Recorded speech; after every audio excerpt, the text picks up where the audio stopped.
we would have realized that what was announced at the coming of Christ, and that was spoken to us to the angels and the prophets, was that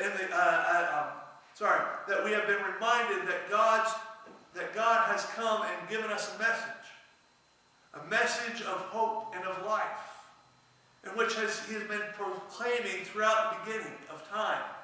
As the writer of Hebrews 1 said, in the past God spoke to our ancestors through the prophets, and at many times and in various ways. God announced that he was going to be our salvation. God was going to do something great for us, and he was letting us know. He was not keeping it a secret. And so we are reminded that God's chief messengers, the angels, who delivered the initial messages to those who were going to be part of his plan, is what he promised, were spoken about by angels. And when angels spoke, they carried with them the exact words of God.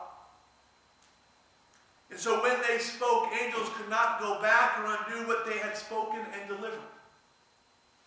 It was binding. They could not get out of it. And so God spoke through angels. But also God spoke through the prophets regarding the coming of Christ, who's going to bring salvation to the world. The prophets talked about how God was going to deliver the world from sin. For God made known his salvation, that it was announced to us, as the writer of Psalm 98 verses 2 through 3 says. God has made it known to us, salvation is at hand. And we are not to ignore what has been extended to us.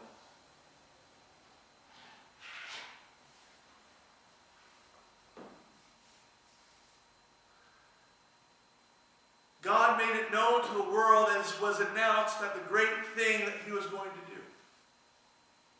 After all, this is the reason why God sent his Son into the world, which was to bring eternal life to the world and not condemn them. He was sent to save us from sin and death.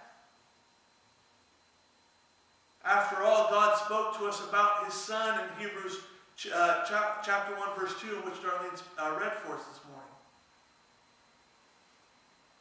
Christ spoke the words that announced the eternal life and salvation had finally come to us.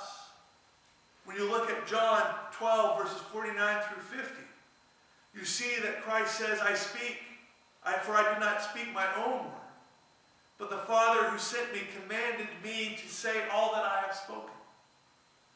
I know that his commands lead to eternal life. So whatever I say is just what the Father has told me to say. Or in John 7:16, Jesus answered, my teaching is not my own. It comes from the one who sent me. You see, all of this happened for those who believed in the words of Christ. Salvation had been announced to all. That these were not just Christ's words saying that I am life, but these are the words of God the Father who sent me. They're saying, this is Jesus, my Son, in whom there is life. Believe on him. Believe in what he tells you, for that is my word. That is my announcement to you. And by believing in those words, you shall be saved. But more importantly, the word that we have heard has not only been listened to, but has been confirmed by those who have heard them themselves. For what God has done, what God has done is confirmed by those who have listened and responded to the announcement of salvation. We remember that Elizabeth heard and responded. Remember that Mary heard that she was going to be with child and carry the Son of God. She heard and responded. Joseph heard the angel's message and responded. The shepherds heard the angels proclaiming that the Christ is born, and they are to go and find him wrapped in clothes and lying in the manger, and they responded. For listening in Greek is hearing and acting on what you have just heard. You hear the words, and they spur you to action. And so when we look at how salvation was announced and who heard it, it is by their actions that confirm what God has done. That salvation has been announced and that salvation has come. Even Luke, who begins his gospel, points to the fact that the account that he is writing was handed down to us through eyewitnesses and servants of the word. That those who carefully examine the word and have heard and found the truth contained within understand that the announcement of salvation was at hand. It has been proclaimed to the world. And this is why we have a great cloud of witnesses that the writer of Hebrews talks about in 12:1.